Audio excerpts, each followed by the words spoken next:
So the NQP panel who are going to be presenting today are James Smithson, Megan Holmes, Zainab Patel, and Emily Byrne. And you can read from this slide where they are currently working, and they will be talking about their jobs when they introduce their presentations.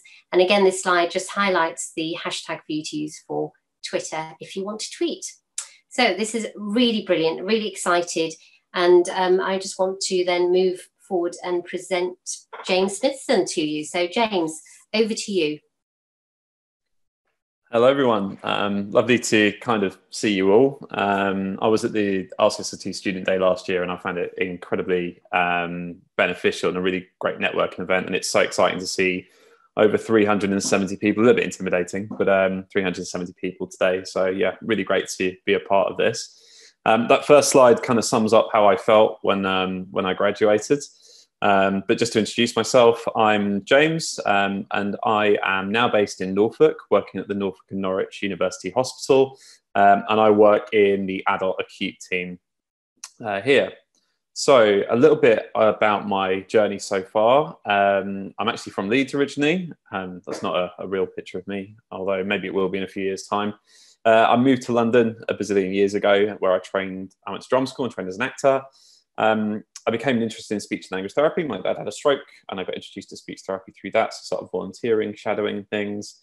Eventually got onto the Masters at City, graduated this year, although it feels about like 20 years ago at the moment. And now I'm in Norwich, working at the NNN. So a little bit about my role here. At the moment, I'm under the acute speech and language therapy team, but as I'm an NQP, I get 3 days in acute, so Monday, Wednesday, and Fridays in acute, and then 2 days in the stroke team. Under acute, there's an incredibly varied caseload, so things like trauma, older people's medicine, respiratory conditions, neuro, everything. We get absolutely everything in acute, anything that involves communication or swallowing, but the main focus is dysphagia. Alongside my patient-facing role, I also have a 6-month intensive dysphagia training program, which is 2 theory sessions a week, which started a few weeks ago. I get loads of hands-on experience. I'm doing a lot more independent working now. I also get exposure to video fluoroscopy as an assistant, observe fees, and I aim to be competent with my dysphagia competencies early next year. Once I finish my dysphagia training, then I'll move on to 3 rotations, and they're in stroke, head and neck cancer, and acute. And I'm also really trying to get some voice shadowing, some voice experience as well, because that's my area of interest. And I will just say that if you are interested in something when you are an NQP, say it in your interviews and ask for it, because if you don't ask, you don't get. So a typical week, I believe is the next slide. Shows how much I remember about this. So yeah, this is more kind of day-to-day. So list and referrals. So we have a list of all the patients that we are seeing on all the different teams, and then new referrals come in. We assign those to different therapists, and that will become part of their caseload or handed over if they're part-time or if they're away or whatever. We predominantly assess people. We don't do a great deal of therapy in the acute team, and even within the stroke team, we don't get a great deal of time to do loads of therapy, but a lot of assessment and reviewing people. Notes and paperwork, not surprisingly. A lot of MDTs and meetings, more MDT focused in stroke than it is in acute, just because of the nature of acute. But things like best interest meetings, family meetings, looking at things like feeding and onward referral. On referral itself, so back to the community or onto different services. And there's also supervision and CPD, which is a really key part of your NQP year or years. So looking at my role so far, the good and the not so good. So the pros, probably touched on this already, but it's a really dynamic and varied caseload. You learn a lot, you're exposed to a lot, and that's really, really exciting. You know, it's a good place to start if you're keen to learn. It's a very fast-paced environment. You know, 2 days are the same, and from 8:30 in the morning to 4:30 in the afternoon, it does feel like you don't really stop. A lot of MDT. So like I said, there's more MDT specifically in stroke, but even within acute, you're working with surgeons, you're working with consultants, HCAs, nurses, there's everybody in there. And yeah, as I've said, you get absolutely loads of experience. The not so good, it is a really steep learning curve, not impossible, but it's quite a lot to take in. There's a lot of abbreviations, terminology, especially when you're moving between different patients. There's a lot going on. You don't get a lot of time. Lunch breaks are very quick. There are no breaks other than that, and it's pretty full on. You work with people that are very unwell, which can be quite difficult at times. But at the same time, I tweeted about this the other week. It's quite, it's scary working with people that are dying or very close to being dead, but it's part of the job. And actually, it's quite rewarding being able to help people through those final days. But that is something to think about. And for me, paper notes, when I was in London and all my placements, there were digital notes everywhere. And the idea of having to handwrite stuff was appalling. As I'm dyslexic as well, it was just a nightmare. But I'm getting used to it slowly but surely. So I can't remember the next slide, isn't it? My job hunt, yes, of course. So I set up searches probably around this time last year, actually, but I think I was a bit of an eager beaver. So use the NHS jobs site, set up searches. I would reach out. So there's always an email contact on the job. I'd email the contact on there and just kind of introduce myself, especially if the job didn't specifically state it was an NQP role. Some of them don't. The NQP filter on the NHS jobs site is a bit hit and miss. But if it is a band 5 job and they're talking about competencies, you reach out to them and just see if they're interested. I'd then follow up with a call just to introduce myself. I had a kind of rough template of an application that I would use, and I would tailor that for each job. I applied to 8 different roles. I got 6 interviews, and in the end, I got 2 offers. So this is a quote. So this is actually one of the NQPs last year, and it's probably misquoted, but you can be picky about the job or the location, but not both. Now, I don't think that's always true. I think especially if you're maybe based in London, you can probably be a bit more picky. But for me, I really wanted an acute adult role. I wanted to have rotations. I ideally wanted something with head and neck and voice in it. So for me, there was a bit of a trade-off to move to Norfolk, which is a lovely place. I'm not saying anything wrong with it. But that was kind of the way I went. Next slide, please. Feels like one of those government things. How did I prepare for the interviews? I'm going to fire through this because I think other people talk about it. But look at the job and the person spec. Really look at that. Make sure you're hitting the essential criteria and that you've got examples of everything. If you have any of the desirable criteria, again, make sure you've got those examples in your head. Understand the caseload. I definitely had interviews where I wasn't fully aware what I was going to be taking on if I got the job. So make sure you understand that. Research the team. Like at the NNN here, we've got our own SLT Twitter account. A lot of the panel will have, the interview panel will have Twitter accounts. Don't follow them. Don't like their stuff. It's creepy, but it's a really good way of seeing what they're interested in and looking at, if they shared research, and you can talk about that in the interview. Go over the basics, especially if you want to be in something like acute. Look at dysphagia, bedside assessments, look at basic communication assessments. Think about what you're going to have to do in that role on a day-to-day basis and just get an idea of that. You don't have to be a pro. You don't have to have done it on placement, but it's really good that you've just got an idea of what a bedside swallow assessment looks like, for example, and get some evidence. There's loads and loads and loads out there at the moment with COVID, long COVID, decannulation, dysphagia. There's stuff that's really, really relevant at the moment. Read some papers, just 1 or 2, make sure you know the authors and refer to that in your interview if they ask you about it. Or even if not, it looks good that you're evidence-based. Next slide, please. Not getting a job isn't the end of the world, even though it feels that way. Learn from it. Be reflective. It's really important. If you do follow me on Twitter, you'll see that I use it as a bit of a journaling system in a lot of ways. Maybe I shouldn't, I don't know. But it's really good to reflect on your experience. Ask for feedback from the panel. They will give it to you. Figure out where you went wrong. Figure out what questions you didn't answer as well as you could have done. Note it, work on it, and then next time you will be in a much better place. It's also really good to keep a bank of questions that you've been asked. Next slide, please. And this is my final slide. And I know I've only got 1 minute left, so I'm going to try and do it quickly. But I do think this is really important because this is something that I've learned very recently. I've been here 3 months, and I had a bit of tough love the other week when there was a conversation in supervision. Don't expect to be the finished product. You are very much still learning. I think when you're at uni and you're about to graduate, you feel like you're this polished final thing and you're newly qualified, so you should be able to go out there and do it all. You can't, and there's nothing wrong with that. It's learning. Take the criticism on the chin. I might not have been very good at that at the start, and I'm still learning, but it's really important that you accept that criticism. Embrace those mistakes, Dad. That's how you learn from this. Be super reflective. Think about your sessions, even the ones that went really well. Think about 2 good things, 1 bad thing, and move on. And just give yourself a damn break. I've been terrible at this, but just make sure that you give yourself time to relax. And on that, rest. I am exhausted. I've been here 3 months and still every day I go home and I'm shattered. So please, please look after yourself. I can't stress this enough. And I'm running out of time, I know, but really, I just want you to look after yourselves because it's very, very difficult in your first few months and potentially even your first year. Please don't take your work home with you. I don't know what other settings are like, but we literally cannot do that because of patient confidentiality and the nature of our work. Make the most of your weekends. You probably haven't experienced them for the past couple of years or 3-4 years. It's quite novel when they come around. But again, don't use that to be looking at dysphagia comps. Don't be using that to look at your RCSLT comps. Use it to rest, relax, and look after yourself. And do what it takes to look after yourself. Meditate, use Headspace, use whatever apps, journal, scream. Just do what you need to do, exercise. Make sure you're looking after yourself so that you can be ready to hit the ground running on Monday morning again. And finally, be open and honest. Your team are there. I've just been talking to Charlotte, who I think is going to come be on placement with us, just saying this is a really supportive team. But I still very much came into this feeling like I had to be able to do everything. Be open and honest. If you don't get it, ask. If you don't understand something, it's much better to ask that question. Use your supervision. It's really, really important. I'm sure other people will talk about that.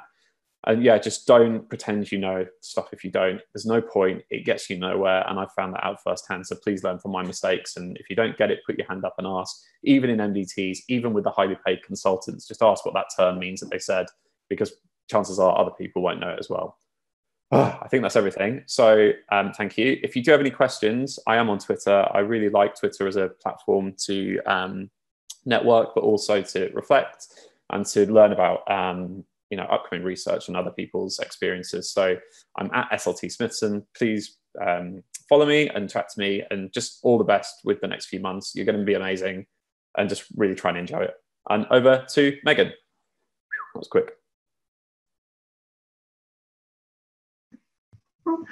So hi there, thanks James, that was fab. So my name's Megan and I'm here to share my journey from being a student to becoming a newly qualified SLT. So I hope that the talks today provide you with a good insight, a bit of a sneak peek into what it's like it's just starting out in your first role. So next slide please. Thank you. So I'm originally from South Wales and I completed the SLT undergraduate degree at Cardiff Metropolitan University. And then once I completed my degree, I was successful in applying for a job at Birmingham Community NHS Foundation Trust in a paediatric post. And then prior to starting my role, I gave myself some much needed rest, some much needed time off, and I spent about 4 months traveling America, which was really, really lovely. So a little bit of a break. Next slide, please. So how did I prepare for my interview? Before applying for my role, I thought about all the placements I'd been on, and I asked myself, who did I enjoy working with? So for me, I loved working with children and wanted to pursue a role supporting children's communication skills. And I also thought about the environments that I'd really enjoyed working in. And for me, I enjoyed working in a hospital environment and working as part of the team, but I preferred working in the community and in schools.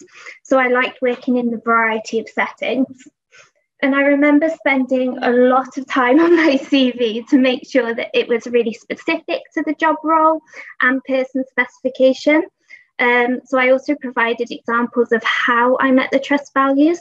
So for example, the trust that I work in now, our values are caring, open, respectful, responsible, and inclusive. So I just made sure I provided really specific examples of how I met those values. And then I also brought along to interview a portfolio of some of the work that I'd done whilst on placements to show the interview panel. So for example, this included presentations, resources I'd made, maybe research I'd carried out. And I'd also recommend you think of possible interview questions. So it's really important you show your interest. So ask them a question as well. So I know the question that I thought long and hard about this, what can I ask them? And one that I found to be quite useful was, what do you enjoy most about working in the team? And it gives you a bit of insight into what it might be like working with potential new colleagues. Next slide, please. So I remember feeling really, really nervous at the time of my interview. It is completely natural too. So take this as an opportunity to really show how brilliant you are. Think of all the experiences you've had on placements and transferable skills that you've learned. So I've just put a short list at the bottom so you can see excellent communicator, team player, organised, adaptable, supportive, and I'm sure you've all got plenty of examples of where you've shown these transferable skills on your placements. Next slide, please. So starting my new job, it was really a case of taking baby steps.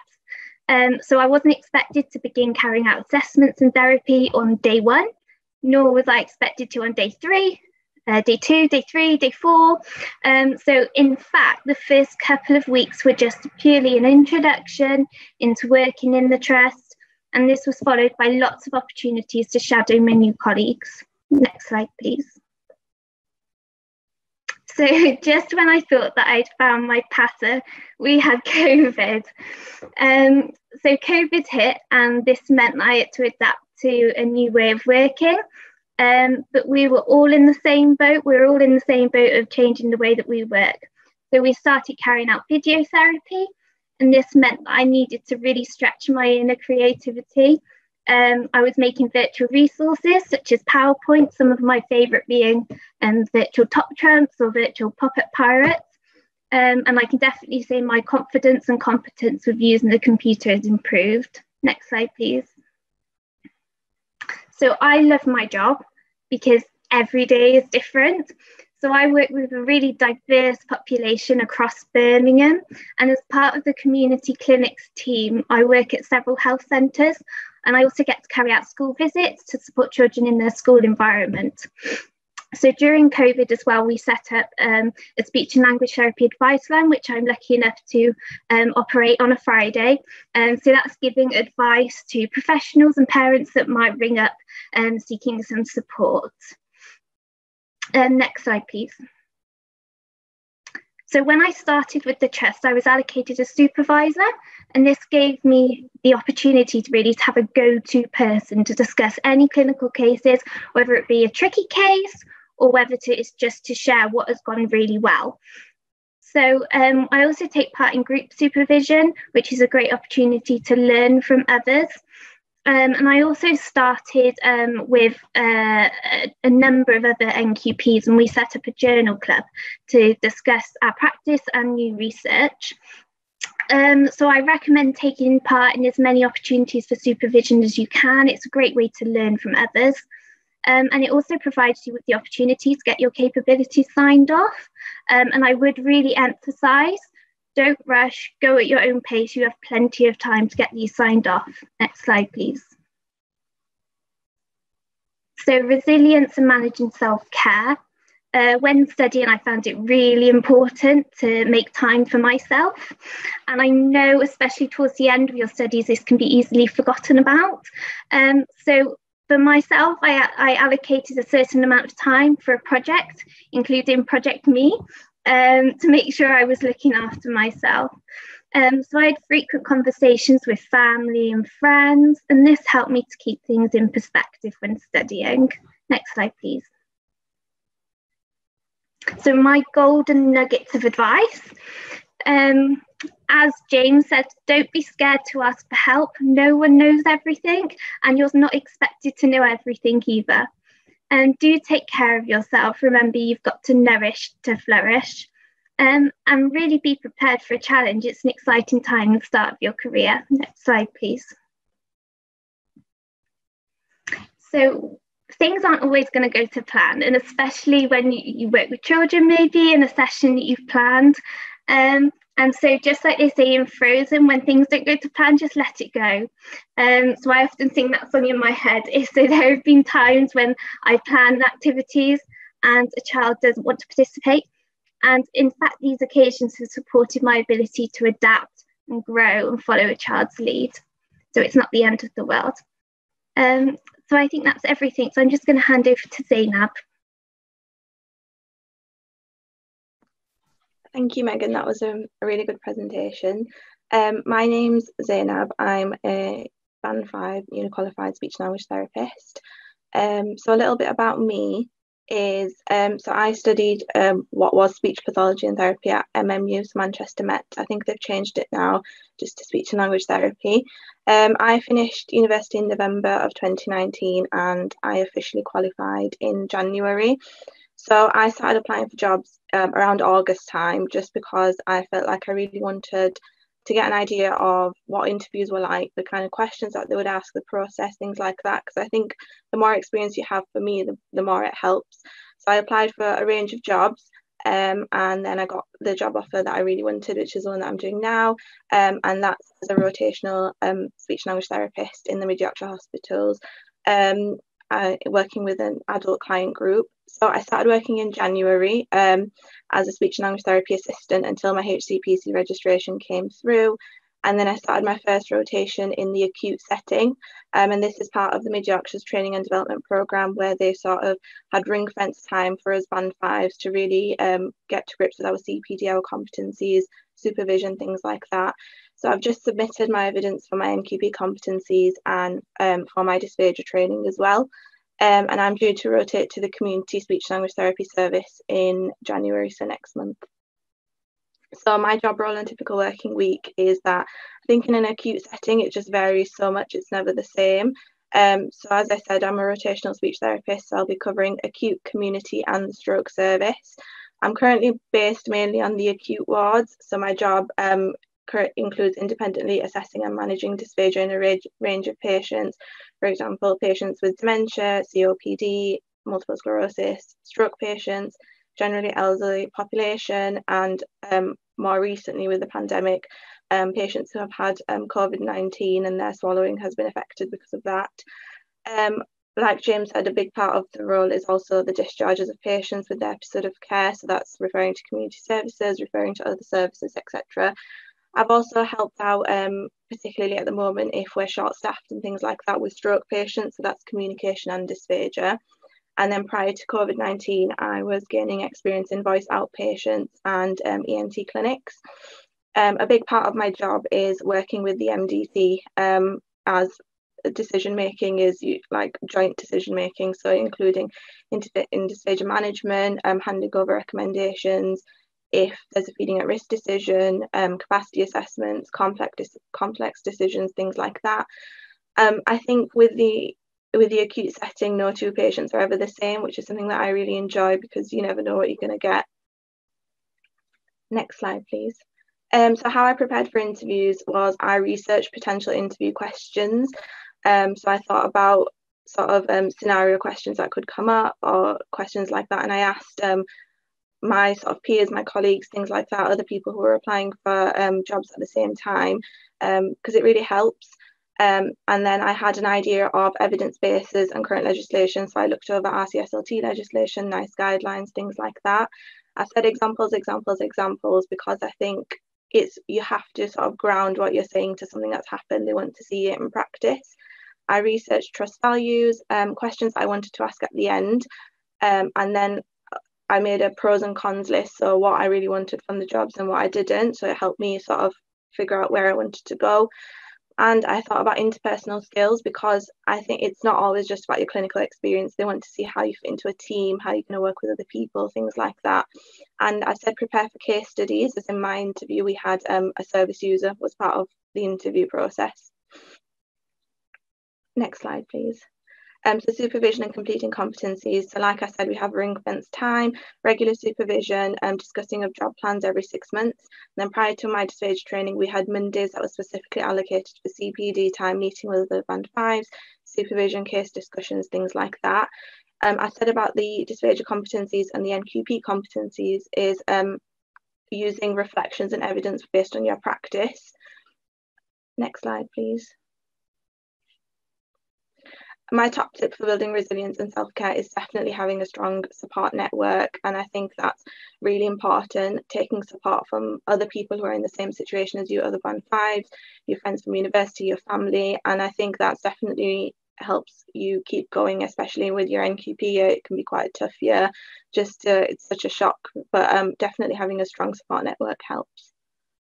Something I hadn't prepared for was joining the NHS during a pandemic, which I think everyone else, all the other NQPs would probably agree with.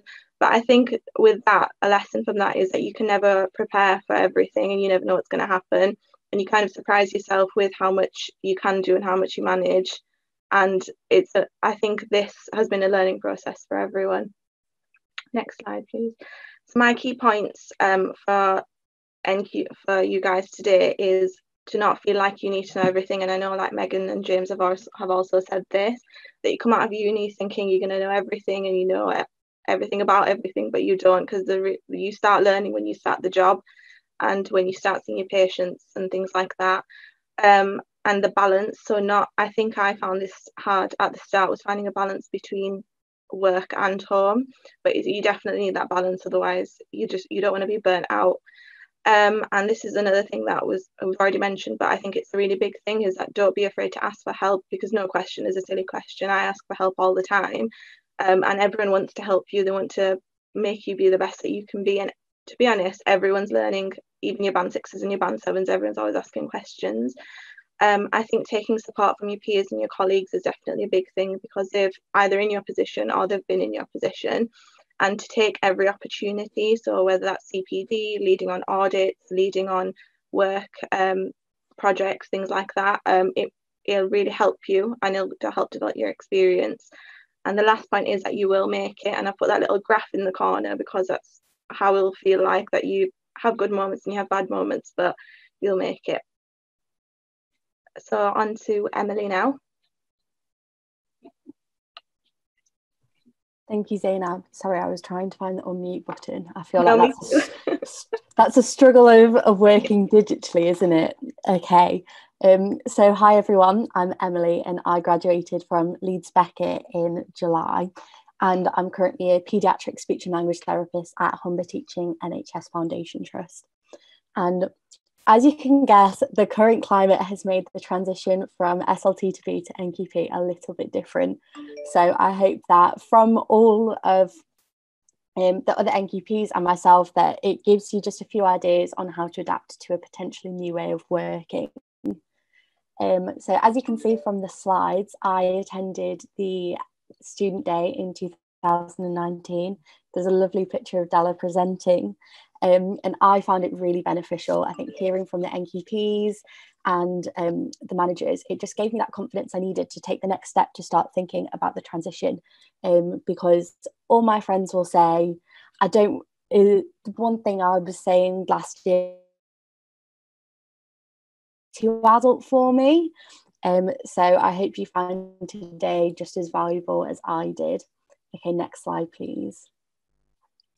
So in December, as I said, I attended the student day, and I also engaged in employability workshops,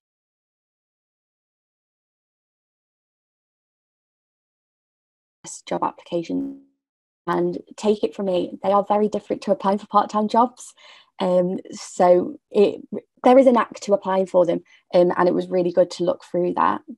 And then in that module, I also completed a mock recruitment process. So I filled out an application and completed an interview and received some really good feedback about this.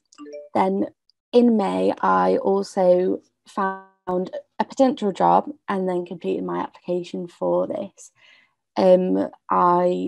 Before I submitted it though, my current employer and my personal tutor to be my references, and they obviously said yes, and I was then successful at shortlisting for an interview. So at this stage, I then asked my friends who secured jobs, who had interviews,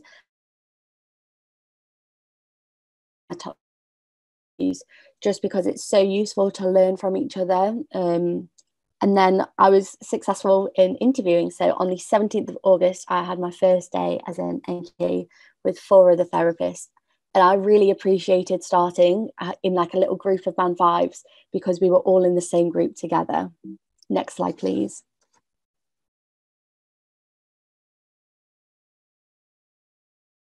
Job applications and interviews. I think, as the others have said, in the application there'll be the person spec, and this is a long list of key things to include. So try and include as much as you can. Fine line between saying too much and provide.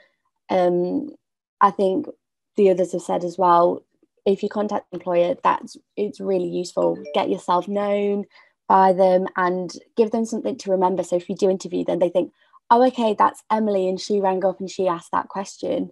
And yeah, you can just ask those initial questions if you're unsure on applying for the role. Then another thing is feedback, which is so important when applying for jobs. And your peers and lecturers will want to support you throughout all of this. And I find it really useful to get someone else to read through your application, because you may know what you need, but the reader might not. So make sure you take time to think about this feedback and reflect on it and act on it. And I think the others have said before, be personal in your experiences and always think, why are they relevant to what I'm putting in my application? And then have questions. Supervision, a specialist interest, or the location. It's just a really good opportunity for you to find out more about the service you could be working in. Next slide, please. So this is a little example of what my working week looks like. So Monday is my speech clinic day, and I usually see children with phonological and articulation difficulties, and I work jointly with the family to support the child's progress throughout therapy. These are happening virtually. Then Tuesday is my specialist social communication day. So I work in a small team of SLTs to deliver direct and indirect support to a specialist school. So this includes intervention, assessment, and staff coaching. And there is also the communication team, which is at the school. And we support them in providing the intervention so they can support the children throughout the week when we're not there. Then Wednesday, Thursday and Friday are my school intervention days. So on these days, I work in partnership with SENCOs and TAs to provide a range of support. And again, these are also happening virtually. But initially I was observing others' intervention sessions, but now I'm independently managing my own caseload. Okay, next slide, please. So a little bit about adapting to telehealth. So obviously everything's a little bit different to what it usually would be pre-COVID. So the service I work in have provided us the opportunity to create a range of interactive resources. And one of the most frequently used resources is Simplified. So there's a few screenshots of that. So the two monsters at the top and then the picture with the green tealy background at the bottom. So it's a really good resource for both speech and language interventions. And I would definitely recommend if you have a virtual placement. And I think that's something that Megan said as well. And I'm still learning so much about delivering effective teletherapy, but so much of my inspirations come from therapists online. If you follow me on Twitter, you will see me always tweeting, asking for help. And that's completely okay, because everyone's learning and we're all willing to learn from our experiences. Next slide, please. So this is just a bit about supervision, and that it's a really good opportunity to basically ask any questions that you have. So this could be admin, safeguarding, any clinical queries, but it is a really useful thing to engage in. Can I have the next slide, please?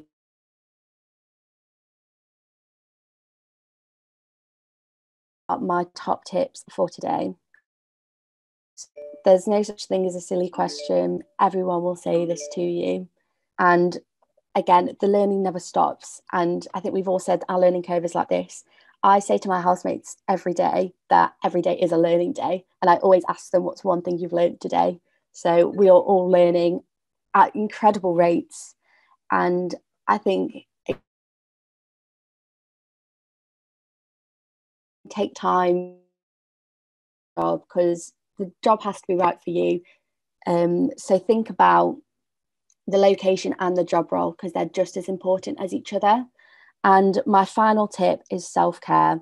So look after yourself, and whether this is through talking about your day at work with a friend or taking time off to recharge, it's so important to look after yourself. And I think one thing I've found is, like James said, he's not really allowed to take work home.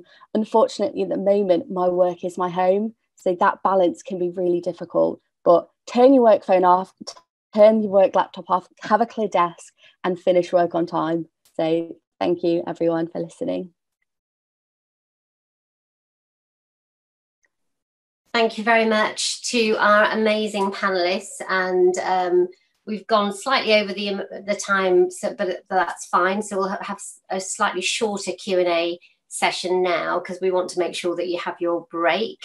So I just wanted to ask colleagues on the panel, what would you have, if you were really talking to yourself, you know, again, what would you tell your final year self? What would be the one thing?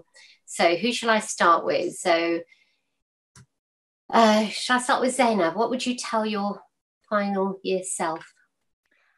I think I would tell my final year self that it's all going to be okay. And I think when you're in your final year, you sort of stress about the what ifs and what can happen, and you think about every single possibility that could possibly happen. But I think eventually it'll be fine. And once you start your job and once you get into your routine, and even if it takes you a little bit longer to find a job, it's not anything wrong. It's not to worry too much, because I think that adds so much pressure on in your final year, where you think about what could happen in the future, whereas it's just focusing on what you're doing in the moment, I think. Okay, thank you. I'm going to go to another question that's come in, which is, have any of you ended up working in an area that you didn't think you would originally? Did any of the, I'm just going to check that question again. So it was really, yes, ended up working in areas different where you imagined at the start of your course. Sorry. So did you have a sense at the start of your course, I'm going to definitely work with children, and then end up with adults, or vice versa? Any of you experienced that shift? I very much wanted to work in paediatrics. I still do love working with children, and I joke about it at work sometimes that, you know, because there's a children's, obviously, paed service here, and you kind of walk past the children's department, oh god, that looks really fun. And then listening to the guys talk about paediatric work today, I do miss that. But I do think that the amazing thing about the course as a whole, and placements, and even the kind of process of looking for jobs, it does allow you to kind of filter down where you want to be. And I feel really at home in acute now and working with adults. So it's been quite a big shift, but I do think it's quite a natural thing. But I do think, you know, kind of going on what Zainab said, really, you know, don't worry too much about the decisions you're making now. I mean, obviously you want to be really serious about the jobs that you're applying for. But the great thing about speech and language therapy is it's not set in stone. And if you did want to change from adults to peds at some point in your career, it's not impossible. It's very doable. So don't feel too tied down by the decisions you're making now. Okay, thanks so much, James. So Emily, there's a question that came in from you, and I'd just like any reflections from you on some of the things that have been said so far, which was about the name of the virtual telehealth platform that you're using. Yes. So it's called Simplify, but it's spelled, I'm trying to remember, SYMPLIFY, I think. Really, really useful tool. So it's just a massive database of like widget symbols. And again, you can filter for like phonemes and all different things like that. And that has probably been a saving grace in the world of teletherapy at the moment. It's made it so easy to kind of transfer from the paper-based resources that you would use. So if it was a pacing activity or a bingo game, you can do exactly the same, but it's just digital. And yeah, we as a team have found it so useful, and we all rave about it. So that's why I thought I would share it with you all. Oh, thanks. And I see that Dominic's actually put a link into the chat box. So that's fantastic. Thanks, Dominic. I'm just seeing what other questions are being asked that would be helpful. So, before I go back to Zainab, because there's a question for you, I'll ask Megan if she has any reflections on what the next question, which is, do any of the panelists have families or dependents, as you're wondering how to create a balance between work and home life? So I would just say, well, I live by myself at the moment. I share a house with some friends, which is really lovely. And like I think the speakers have said, it's really difficult to maybe separate work and home life sometimes, especially because things might carry over and you just want to finish that, oh, but you just want to finish that, and it can go on and on. So it is just really, you have just got to be really disciplined with yourself to, you know, say 5 o'clock or 4:30 or 4 o'clock, whatever your finish time is, that's your finish time, and you need to stop at that time, because otherwise you might be fine. You can carry on and going over slightly for a couple of weeks maybe, but all that time does add up, and you do get to a point where you will just burn out. So do make sure you have a cut-off point and manage your well-being, definitely. Okay, thank you. Sorry, I'm looking at my screen. So I'm just looking for the question to Zainab. Somebody was wondering, when you first started applying for jobs before you had qualified, were they SLT posts? Because she said that she knows that you started as an STLA until your HCPC came through, but she was just checking that the original application was for as an SLT. Is that right? Yeah. So what I did was I got in touch with the trust and told them, like, oh, I'm a final year student, I will be graduating, I will be getting my registration at this point, am I still okay to apply, would you accept my application? And all of them said yes, because you're going to get your registration and you're going to qualify anyway. So it was sort of like an interim thing where I was employed at the trust as an assistant until my registration came through. So they're all band 5 speech therapy jobs that I did apply for, but I think a lot of people are in that position where it won't be a new thing when you're applying for jobs that they're having final year students who haven't got their registration yet. It's quite common, so they'll have experience of that. Okay, thank you very much. Well, we're nearing the end of the Q&A session. I just wanted to alert all of you, if you haven't seen it, the guidance the RCSLT has produced on telehealth. And we've got webinars on telehealth and the use of telehealth as well, if you haven't watched those yet. So that's hopefully very useful to all of you. It includes things like GDPR and what you need to think about with respect to that. We've also got a number of webinars that we had at the beginning of COVID-19 with some of our expert members talking about the presentation of the clinical presentation of patients with COVID-19, and we're currently working with government on the pathway and the rehab model, including speech therapy, and also trying to influence into the NICE guidance. So just to let you know, keep an eye out on stuff that's coming through that we're working on at the moment. So on that note, I'm going to just say a really, really massive thank you. I think we should clap the panelists for their incredible presentations. Thank you so much. Thanks. Thank you. Emily, can I, sorry, I don't want to run over, but there's just a question that's come up a few times, and it really, really freaked me out last year. So can I just answer it really, really quickly? Yeah. Just regarding skills, talking about skills that you haven't experienced on placement, because I know it's a really difficult thing, especially with virtual and online and deferred placements and stuff. Transferable skills are really important. So you will have had skills on other placements. There might not be you in acute doing a swallow assessment, but you will have had, training at uni, and you will have had similar kind of experiences to things. So talk about transferable skills, but the interview panel are also fully aware that you won't have had necessarily every bit of experience you might need. So don't worry too much about that. It's really important. Okay, thanks. That's really helpful. And I think when we get to the manager panel, I'm sure they'll be really emphasising that too. And I think the biggest thing I heard is that you're on a learning journey. To be honest, I've been, I qualified in 1983. I'm still learning in my role. I'm not working as a practitioner, but I remember the thing I loved about being a speech therapist, which I was for many years, was actually every day was different. Every day was exciting. The patients were all different. The families were different. The people you met. So, I don't think this is a full stop either. And of course, things change. The evidence base changes, the research, what we learn about how we meet the needs of our patients, their needs change, and the populations you serve will be very different depending on where you are. So see it as a learning thing all the way through your careers as well. And certainly when I managed NQPs who came to work with me, I was very clear that it was absolutely fine to do all the things you said, which is ask questions, be honest, and learn together, because that's what work should be like. So we're going to have a 10-minute break now, and you can switch yourselves off or whatever you want to do and come back, and we'll look forward to seeing you at 11 o'clock. Thank you so much again to our NQP panel. Just want to say a big thanks to you again. Okay.